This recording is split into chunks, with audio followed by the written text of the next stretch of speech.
Going, guys? XtremeRC here. In this video I'm going to be going over initial review on the Team Durango DESC210R. Just going to be talking about the specifications, how the build went for me, how easy it was, any problems I ran into, first thoughts about the kit, and stuff like that.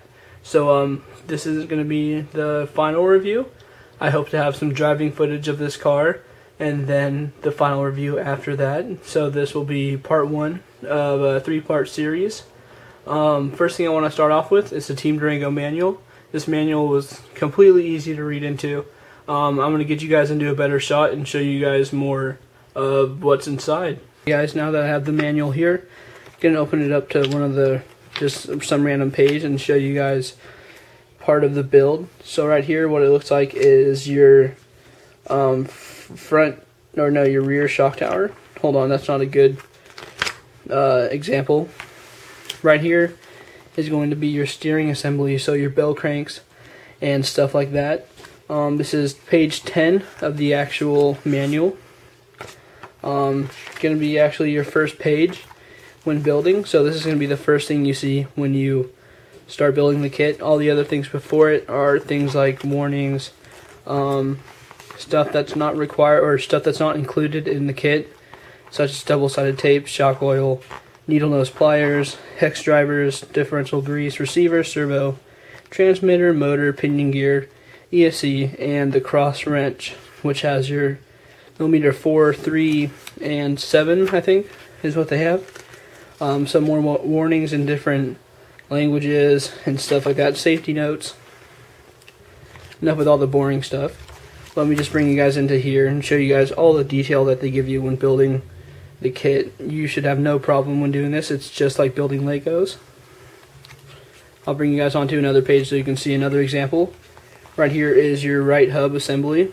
You can see there that's really easy and it gives you all the details that you need in order to build your hub or whatever part it is. I've had chances of going in and looking at different manuals. I looked at a Losi one the other day at the track, and the guy told me it was literally like one of the hardest builds he's ever done, and it looked nothing compared to this. It was totally, basically you just want to wing it and do what you think is right for the build. This thing is really easy, like I said, just like building Legos. Before I got too much into the actual kit, I wanted to go ahead and tell you guys what individual things I put on this for myself. These are Proline Suburbs, front and rear, with MC compound, so MC clay compound for indoor off-road racing. My ESC is a Hobbywing just stock ESC. My motor is a Reedy Mach 2 17.5 turn motor, censored brushless of course.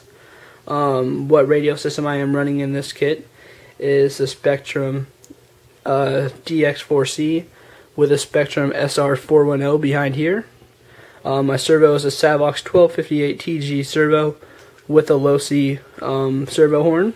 They give you plastic ones in the kit. I just did this myself and upgraded to a Losi aluminum one. Since I'm running stock racing, I went and got a shorty pack because it is lighter than the standard full-size stick packs.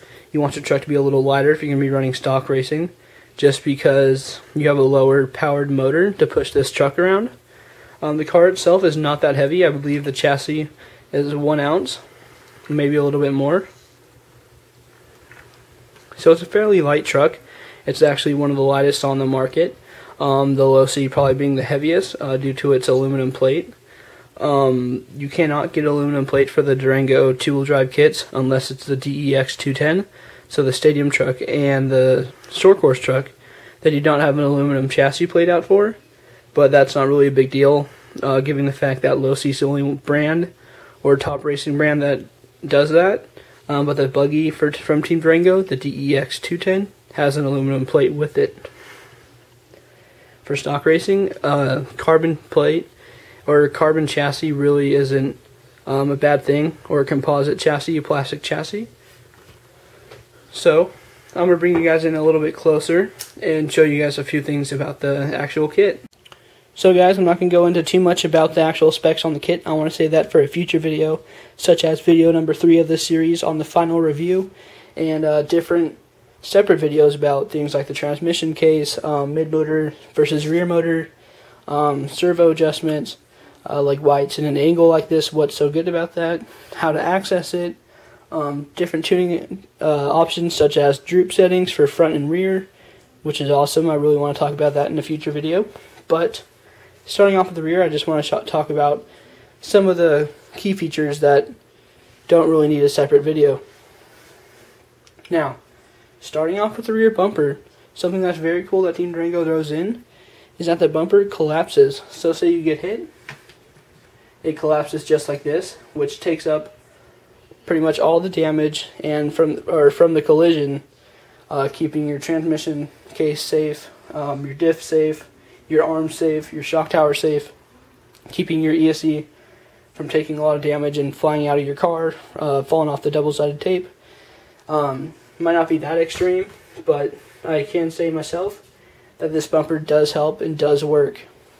Now, speaking about bumpers, keeping on the same page here, I'm going to be talking about the front bumper. The front bumper is also a little bit collapsible, and the fact that it does, when it gets hit, there's two rods on the actual bumper that slide in through the shock tower, through separate holes, which gives it some play, so when it gets hit, it absorbs the shock, keeping the front end of your car protected, which is another cool thing by Team Durango.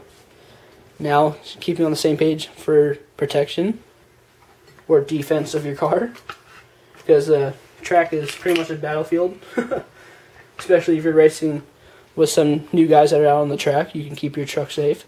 These are Nerf bars, and you guys might be wondering, okay, what's so special about Nerf bars? Well, a lot of Nerf bars are flexible, but these ones do flex quite a bit, but they still give you some, or a lot of strength, which keep them in shape, but they can take a lot of damage, which is really cool. Now guys, that's basically it. I just want to talk about a few of those things. But I will be doing more videos on this truck and other Team Durango kits in the future about rear motor versus mid motor for certain kits, how to build things, setup tips, and many more things like that.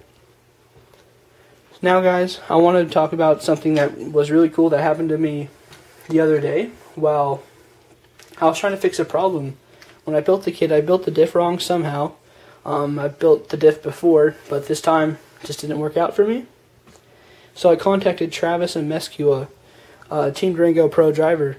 I want to get more into that in the next clip. Hey guys, so when I built this truck, I pressed the throttle. The tires were spinning great, so I set it on the ground to see if it would move. It would not move, so automatically I went to the slipper, tightened it up, put it on the ground, still would not move. But my spur would spin just normal, my motor would turn normal. I went through the ESC settings, everything was okay. My car would just not move. So I took apart the diff, it looked fine to me. Rebuilt the spur gear, set up the slipper clutch, and everything. I literally went in through the whole rear end of this car a few times. Finally I got kind of fed up and talked to Travis Mescua on Facebook, the newly promoted Team Durango Pro driver. He is now the North American lead technical representative. His responsibilities are basically like scouting out new recruiting or scouting out new talented drivers for Team Durango at local tracks, helping people with setups on their trucks, advertising, technical problems such as what I have myself, and he will help you the whole time. So he does his job, guys.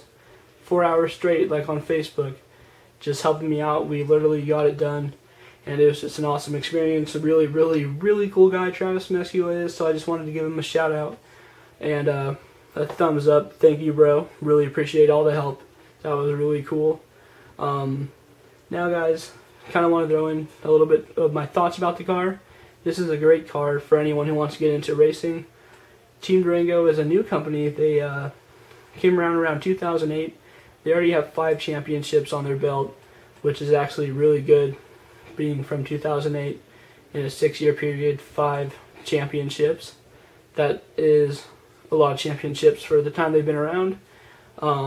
They are kind of a Europe-based company, but Team Durango giving Travis his new position. You're going to be seeing a lot more of them in America, which is really awesome for me. You guys have known for a while I've always stuck with Durango. So I hope to be showing you guys more things about Team Durango in the future. Now guys, I didn't get too much into the specs on this car, but I will be getting into them on a future video individually. Stay tuned for part 2 of this series, seeing this car driving. Then part 3 will be my final review on the actual kit. Thanks for watching guys, I hope you guys enjoyed. I have the links in the description below of everything you need to see, including Team Durango's website, the link to find this truck, all my electronics and stuff like that. So thanks for watching guys, and I'll see you next time.